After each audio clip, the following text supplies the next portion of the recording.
berkata di dalam Keluaran 33 ayatnya yang ke-15.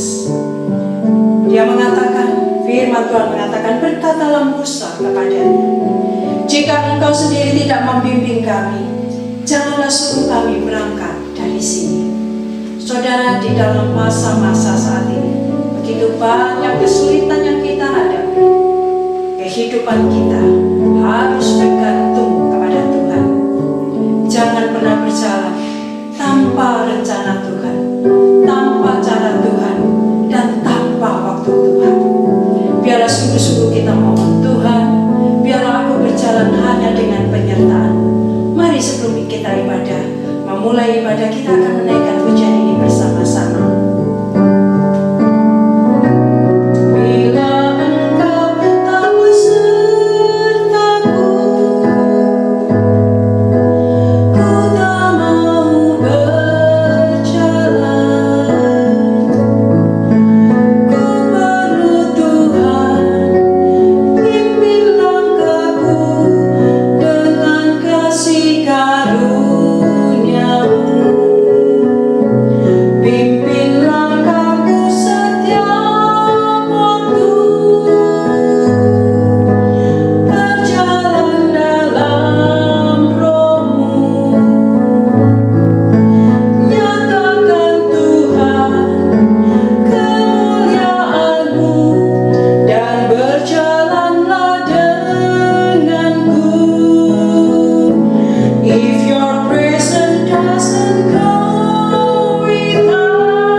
Berdiri, mari bersama-sama kita mengambil saat teduh sebelum kita memulai ibadah. Mari bersama kita mengambil saat teduh.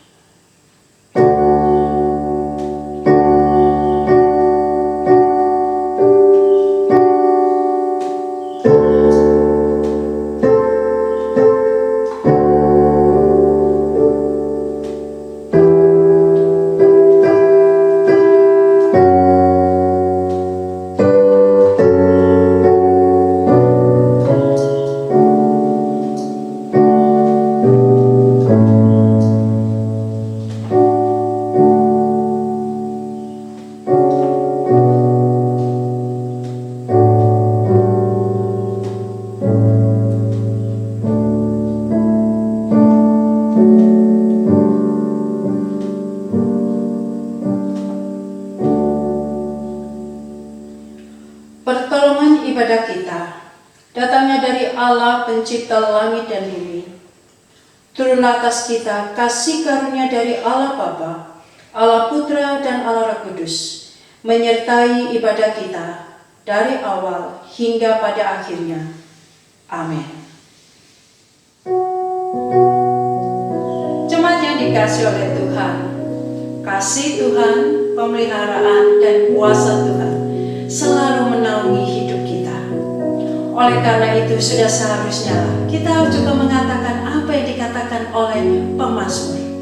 Tenanglah hai jiwaku, karena kita memiliki juru selamat yang ajaib, yang keagungannya, kebesarannya itu selalu melingkupi kita. Mari dengan ucapan syukur dan pengagungan kita menaikkan pujian ajaib juru selamatku Yesus Kristus.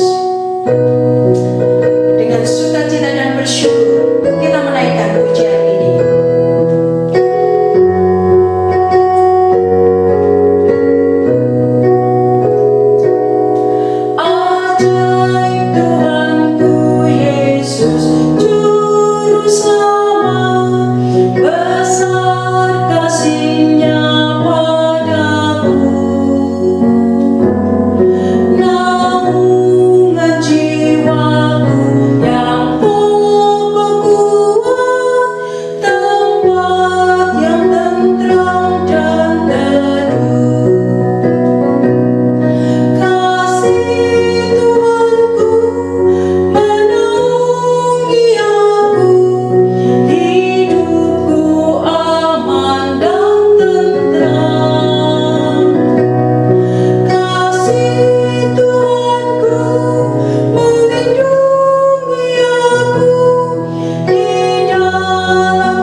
Mazmur nomornya yang ke-9, ayatnya yang kedua sampai dengan yang ketiga berbunyi demikian.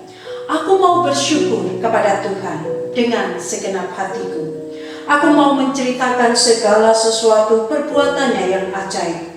Aku mau bersukacita dan bersukaria karena Engkau. Bermazmur bagi namamu, ya Maha Tinggi. Jemaat saya persilakan untuk duduk kembali.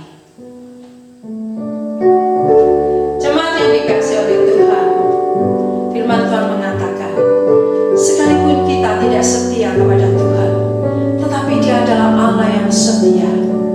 Kasih Tuhan tidak pernah kita bisa pahami, Begitu besar kasih Tuhan kepada kita. Oleh karena itu saudara-saudara, biarlah kita tetap selalu mendekat kepada Tuhan.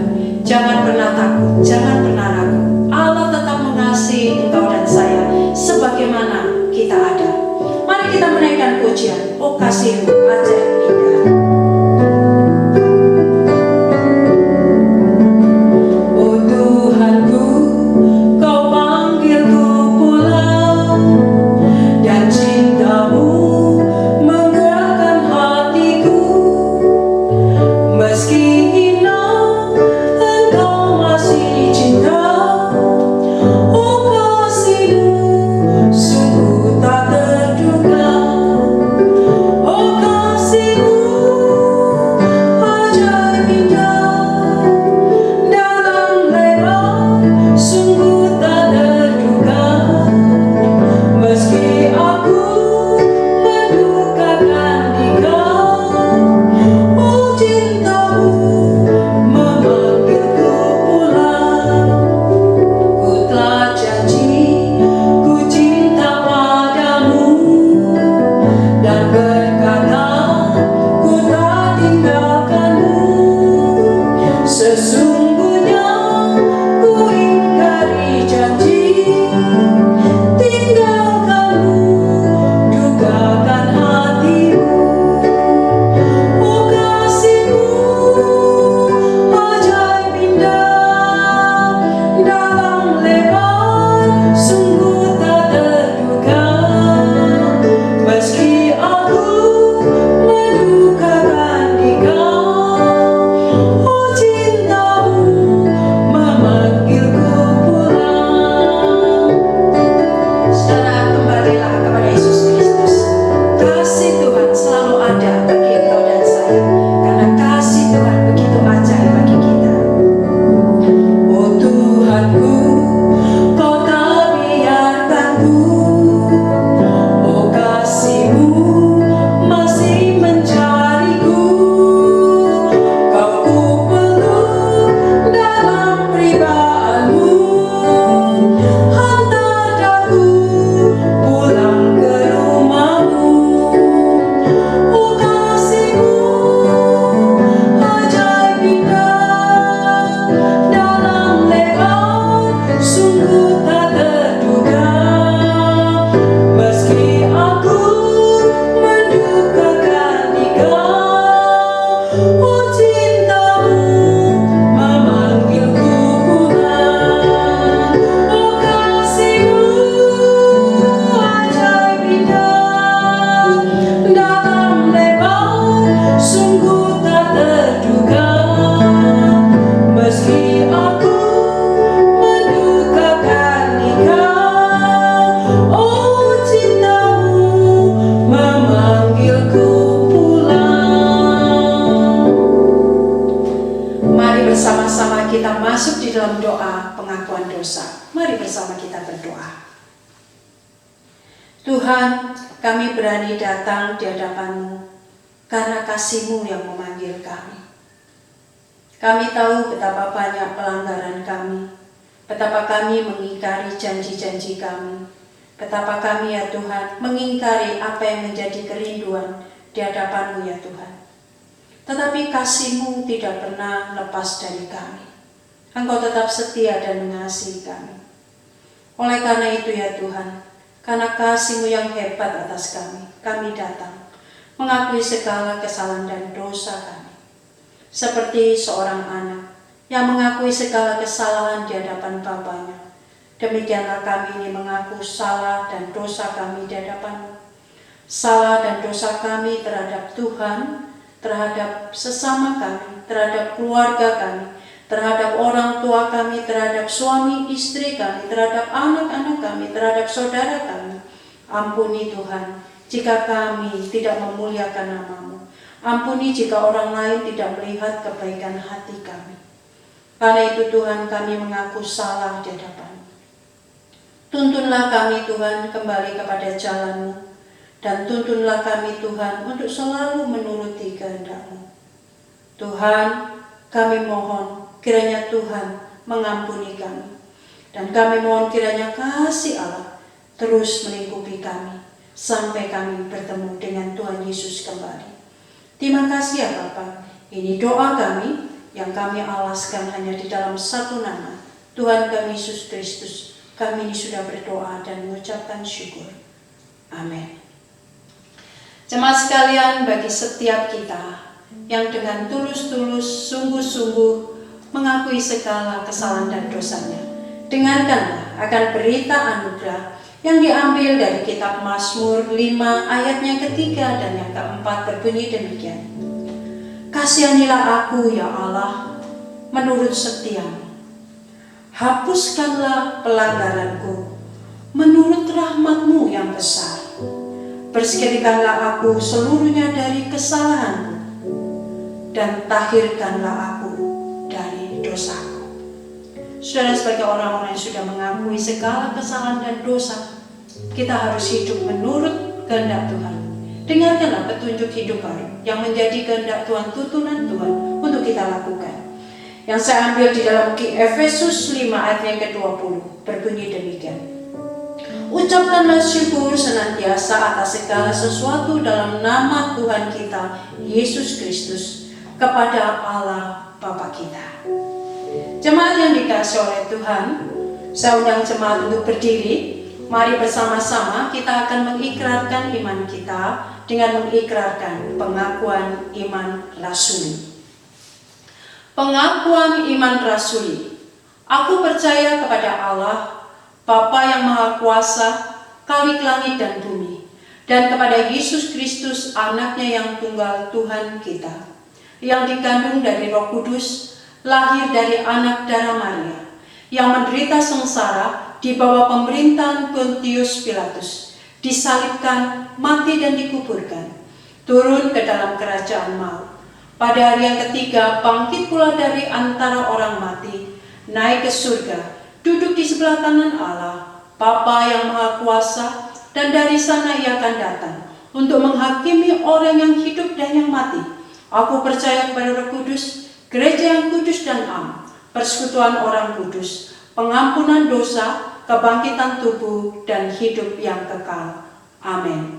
Jemaat, saya persilakan untuk duduk kembali. Mari bersama-sama kita akan menaikkan beberapa pokok doa syafaat. Mari bersama-sama kita berdoa. Bapa kami di dalam kerajaan surga, kami menaikkan syukur di hadapan Tuhan. Proses vaksin telah berjalan, bahkan telah memasuki di Kota Malang. Kami bersyukur Tuhan. Terima kasih untuk pimpinan, penyertaan Tuhan, proses daripada vaksin ini. Kami terus mohon pertolongan pimpinan daripada Tuhan, sehingga semua proses distribusi vaksin ini boleh berjalan dengan baik. Tuhan, tolonglah jauhkanlah daripada program vaksin ini Tuhan, dari orang-orang yang berniat jahat, yang berniat mengambil keuntungan pribadi lepas pribadi. Tolonglah ya Bapa. Kami berdoa sehingga seluruh rakyat Indonesia, seluruh masyarakat dunia boleh mendapatkan vaksin, sehingga kami ya Tuhan boleh segera memulai new normal kembali ya Tuhan. Karena itu Bapa, pimpinlah kami. Kami sungguh bersyukur untuk pertolongan Tuhan. Tuhan boleh pakai orang-orang yang sungguh memikirkan kesejahteraan rakyat Indonesia, kemajuan Indonesia. Terima kasih untuk orang-orang ini Tuhan. Dan terima kasih untuk kasih Tuhan bagi bangsa dan negara kami.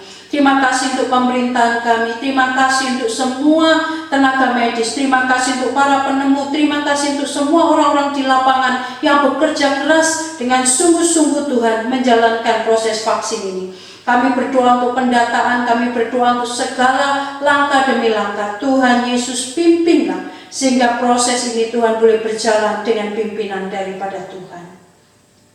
Bapak, kami juga berdoa terus untuk generasi muda, baik itu Tuhan mereka masih sekolah, kuliah maupun bekerja. Tolonglah ya Bapa, di dalam masa-masa ini mereka boleh sungguh-sungguh lebih mengenal Tuhan, mengalami perjumpaan Tuhan. Jauhkanlah mereka ya Tuhan, generasi muda ini dari hal-hal yang tidak berkenan di hadapan Tuhan.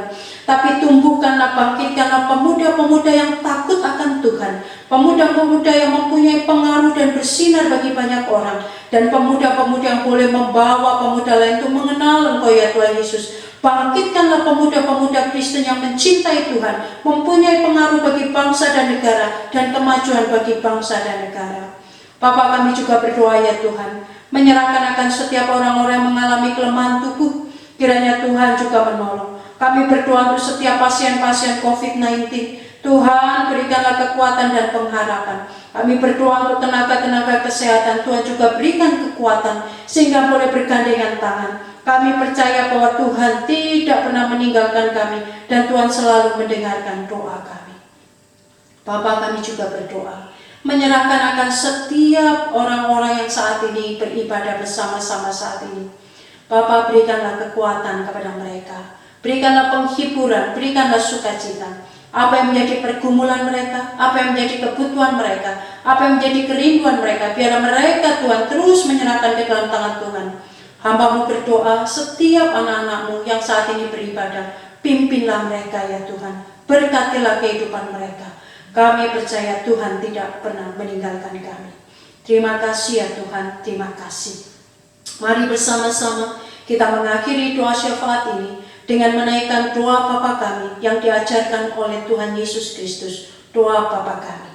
Bapa kami yang ada di surga, dikuduskanlah nama-Mu, datanglah kerajaan-Mu, jadilah kehendak-Mu di bumi seperti di surga. Berikanlah kami pada hari ini makanan kami yang secukupnya, dan ampunilah akan kesalahan kami, seperti kami juga mengampuni orang yang bersalah kepada kami. Dan janganlah membawa kami ke dalam pencobaan, melainkan lepaskanlah kami ini daripada yang jahat.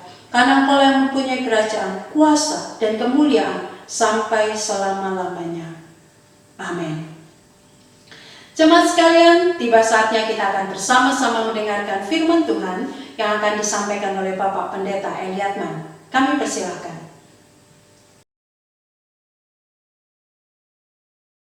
Saudara-saudara yang dikasihi oleh Tuhan, kita akan bersama-sama merenungkan kebenaran firman Tuhan pada hari ini, dan mari kita mengawalinya dengan berdoa. Bapa kami yang bertahta di dalam kerajaan surga, beberapa di antara kami tengah mengalami kedukaan atas meninggalnya orang yang mereka kasihi. Kami berdoa kiranya Tuhan yang akan terus menghiburkan dan menguatkan mereka. Dikala mereka akan mendengarkan perenungan firman Tuhan pada hari ini, kiranya mereka akan mendapatkan kekuatan dan penghiburan yang dari Tuhan.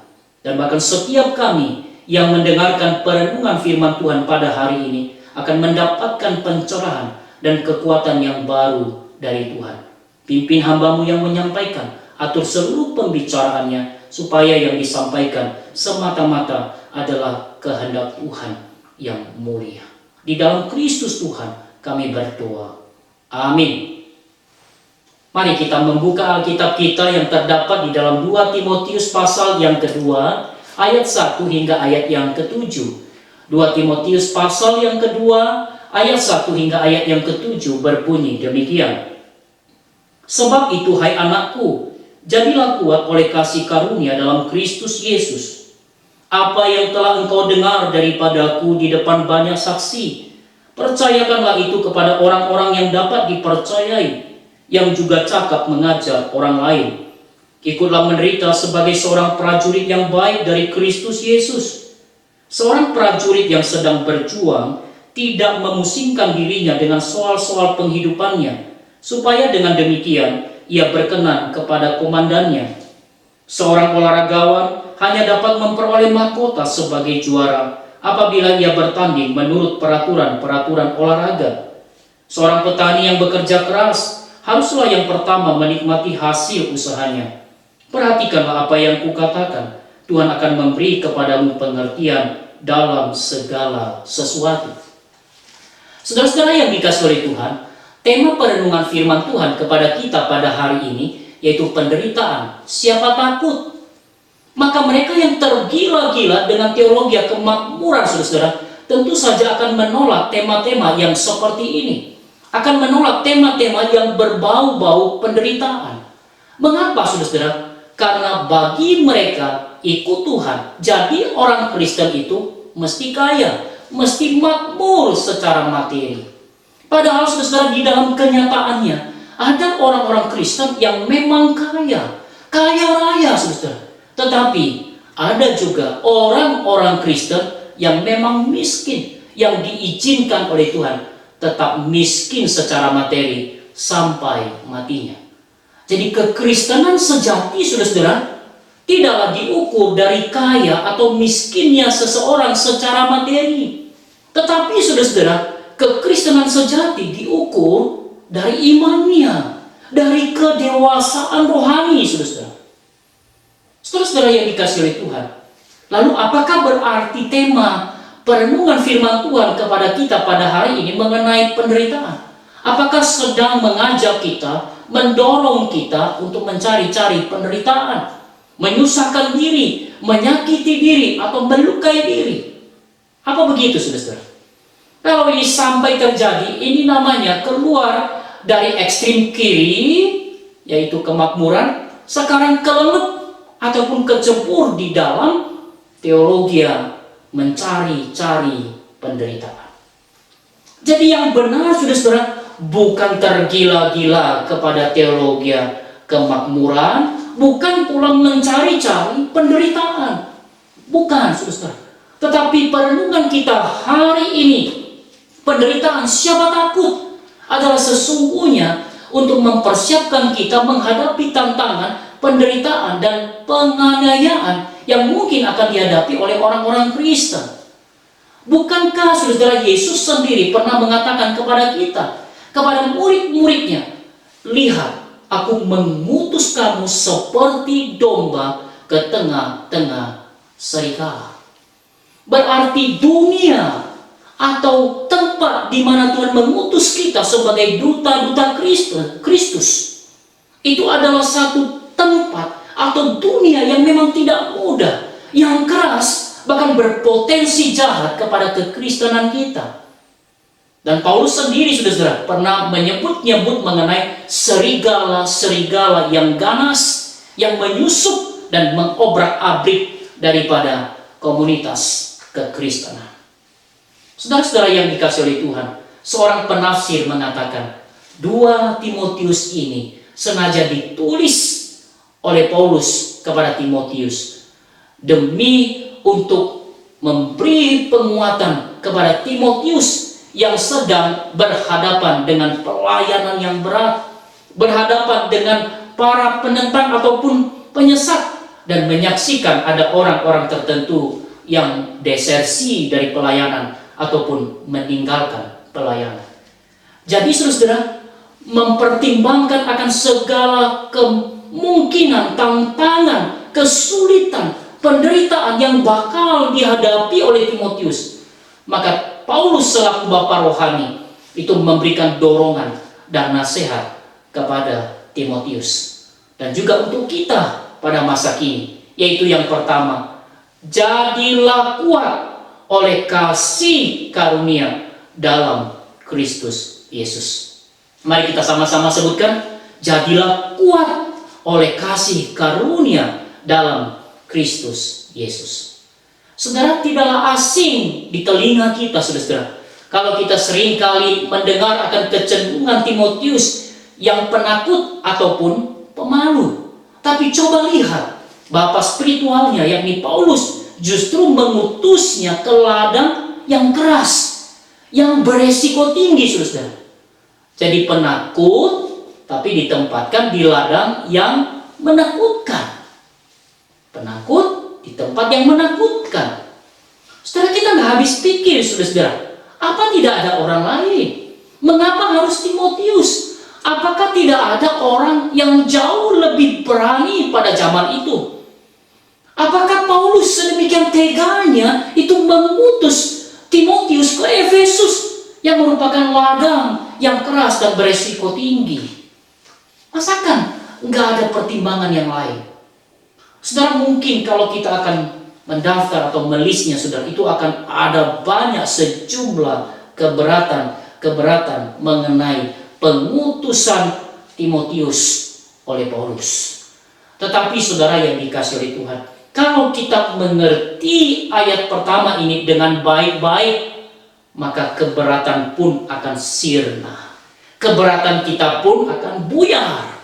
Mengapa, saudara? Tadi dikatakan, sebab itu, hai anakku, jadilah kuat oleh kasih karunia dalam Kristus Yesus. Ini sebenarnya di dalam satu perintah yang bentuknya pasif, Sehingga kemudian kita bisa mengerti bahwa ternyata Timotius itu mempunyai kekuatan. Ia beroleh kekuatan oleh kasih karunia dari Kristus Yesus. Jadi bukan menguatkan diri sendiri, tapi dikuatkan. Bukan oleh usaha sendiri, bukan oleh kesanggupan diri sendiri, tetapi dikuatkan oleh kasih karunia dari Kristus Yesus. Jadi artinya saudara, secara sederhana kita bisa mengerti, terlepas daripada Timotius itu punya bawaan penakut ataupun pemalu, ada kekuatan yang menyertainya. Terlepas daripada tantangan atau penderitaan itu sedemikian hebat, saudara, ia akan mampu melayani. Mengapa? Tuhan memberikan kekuatan kepadanya. Dan nasihat ini, saudara, berarti nasihat yang manjur, yang juga cocok untuk orang-orang Kristen pada masa ini, yang mendorong kita, saudara, untuk tidak fokus kepada kelemahan diri, untuk tidak fokus kepada tantangan ataupun penderitaan. Itu hanya akan membuat kita lemas, itu hanya akan membuat kita tidak bersemangat, saudara.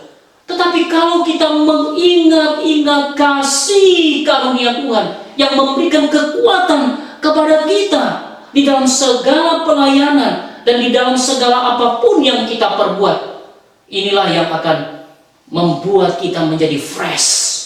Ini yang akan membuat kita segar dan menjadi orang-orang Kristen yang tangguh. Menjadi pengusaha itu sulit tidak? Ya tentu saja sulit. Tantangannya besar, saudara. Tapi kalau kita ingat kasih karunia Tuhan, ini akan memampukan kita menjadi pengusaha-pengusaha Kristen yang baik, yang cakap dan yang tangguh. Menjadi ibu rumah tangga, menjadi pelajar, menjadi mahasiswa, saudara, itu mempunyai kesulitan dan tantangan tersendiri. Tetapi bila kita mengingat-ingat kasih karunia Tuhan yang akan memampukan kita, yang memberi kekuatan kepada kita, ini yang akan mendorong kita menjadi ibu rumah tangga Kristiani yang baik, menjadi pelajar dan mahasiswa yang baik, yang tangguh, bahkan akan mempunyai kreativitas yang tinggi. Jadilah kuat.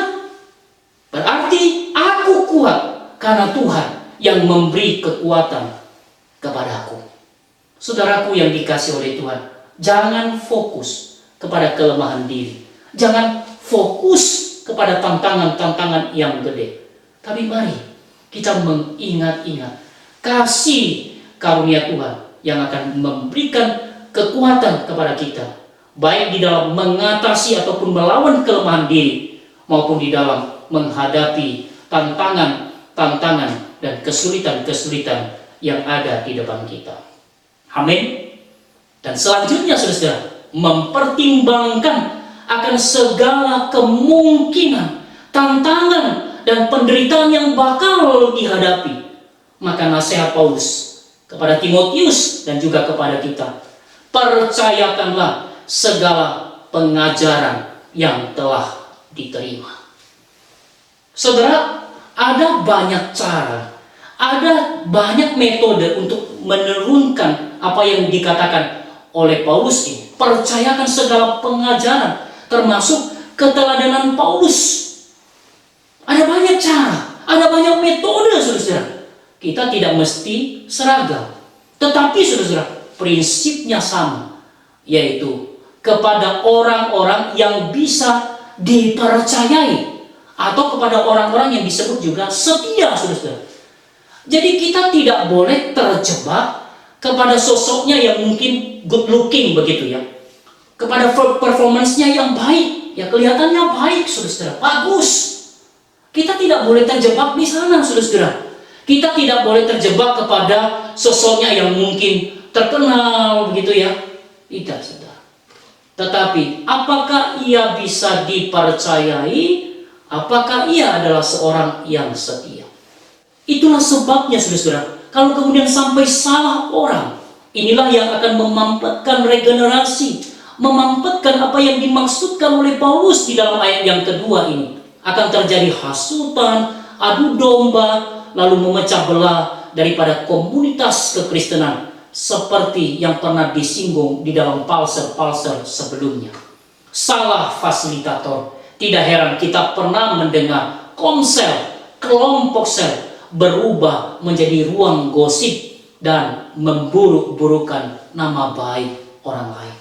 Itulah sebabnya untuk poin yang kedua ini, mari kita berdoa kiranya Tuhan memberikan hikmatnya kepada seluruh pemimpin gereja dimanapun untuk dapat kemudian menurunkan akan ayat yang kedua ini dengan penuh kearifan.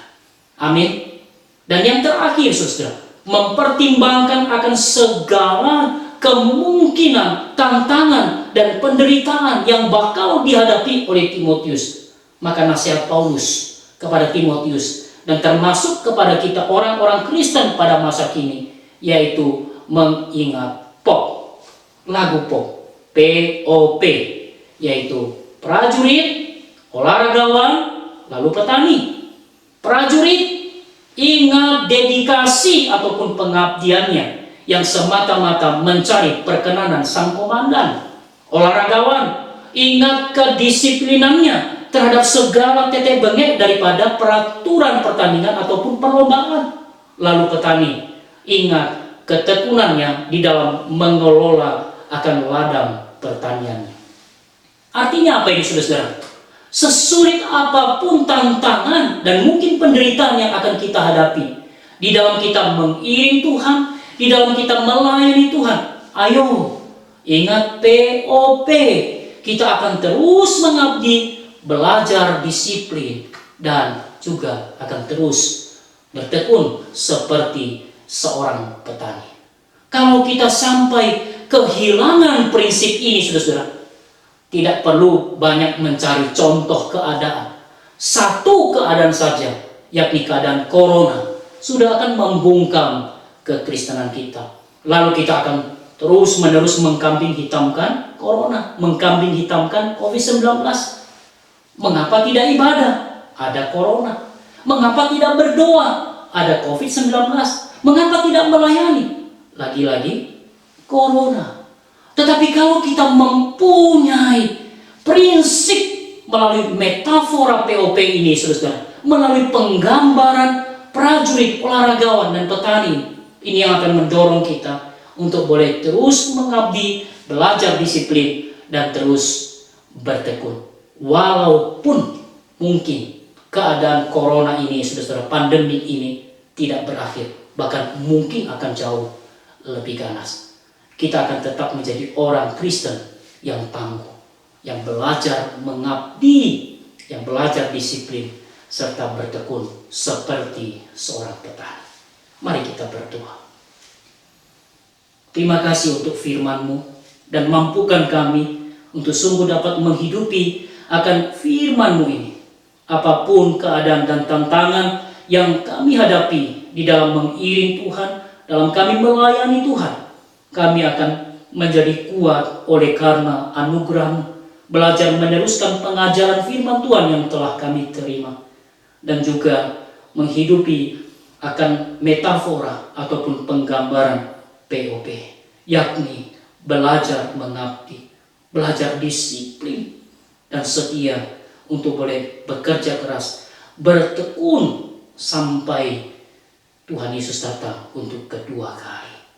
Bapa, ini tidak mudah, tapi kami percaya oleh karena pertolongan Tuhan, anugerah Tuhan semata-mata lah yang akan memampukan kami untuk sungguh-sungguh dapat menjalankan firman Tuhan, dan bahkan kembali memberitakan akan firman Tuhan. Terima kasih Bapa, di dalam nama Tuhan Yesus kami telah berdoa. Amin.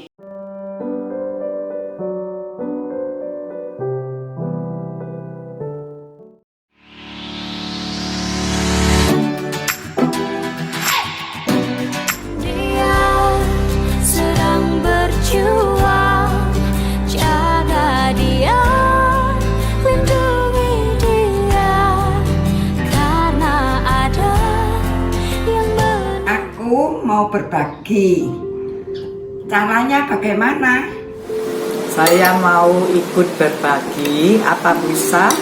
是的，我要分享，可以吗？有什么方法呢？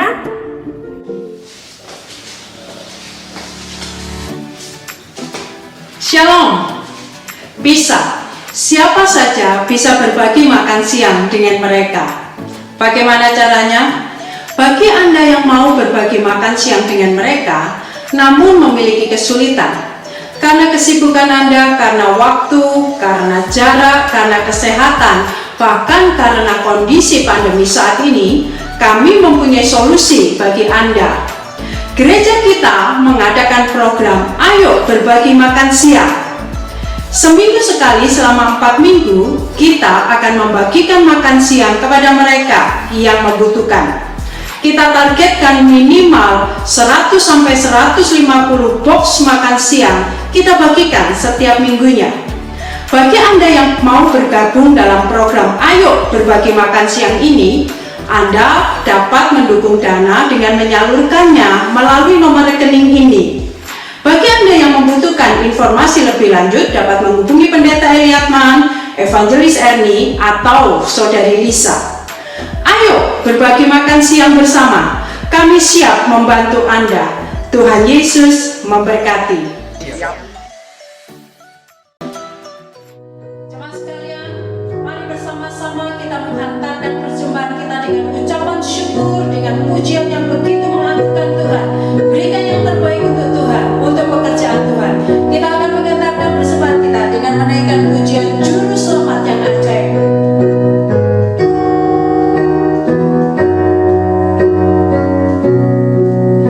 Kristus sudah bebaskanku, Juru Selamat yang ajaib. Hutang dosa ditebusnya, Juru Selamat yang ajaib. Juru Selamat yang ajaib, ya Yesus Tuhanku. Juru Selamat yang ajaib, Yesus Tuhanku, yang mengorbankan darahnya. Juru Selamat yang ajaib, ku dan Allah didamaikan. Juru Selamat yang ajaib, Juru Selamat yang ajaib, ya Yesus Tuhanku. Juru Selamat yang ajaib, Yesus Tuhanku.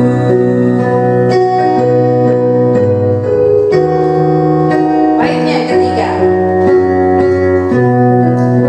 Ku diberi kuasa menangnya, Juru Selamat yang ajaib. Peperangan dimenangkan, Juru Selamat yang ajaib. Juru Selamat yang ajaib, ya Yesus Tuhanku. Juru Selamat yang ajaib, Yesus Tuhanku. Mari bersama-sama kita menyerahkan persembahan kita di dalam doa. Mari bersama kita berdoa. Bapa, ini persembahan kami, dan Bapa tahu kami memberikan yang terbaik untuk Tuhan. Karena Tuhan telah memberikan terlebih dahulu berkat yang melimpah dan yang terbaik. Oleh karena itu Tuhan, hamba-Mu berdoa, kiranya seluruh jemaat Tuhan di dalam keadaan apapun memberikan yang terbaik untuk Tuhan. Berkati keluarga mereka, pekerjaan mereka, dan biarlah sepanjang hidup mereka selalu memuliakan nama Tuhan dan selalu memberikan terbaik untuk Tuhan. Terima kasih Tuhan, ini seluruh doa kami yang kami alaskan hanya di dalam satu nama, Tuhan kami Yesus Kristus. Kami sudah berdoa dan mengucapkan syukur. Amin. Jemaat, saya undang bersama-sama berdiri.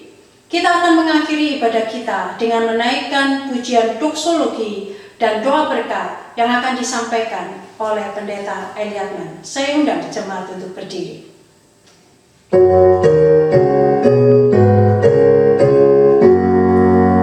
Puji Allah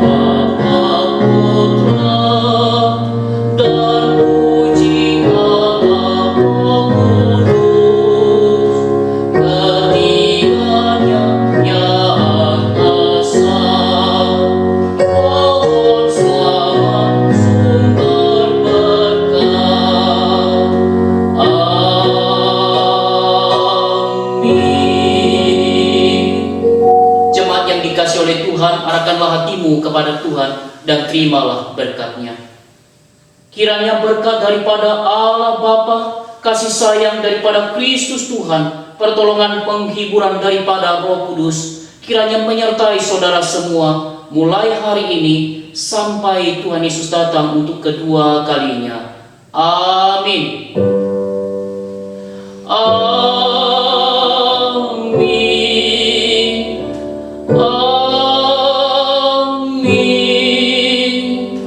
Amin.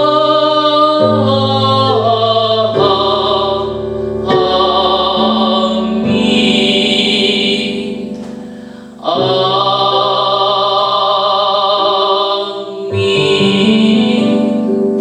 Selamat hari Minggu dan selamat berkarya.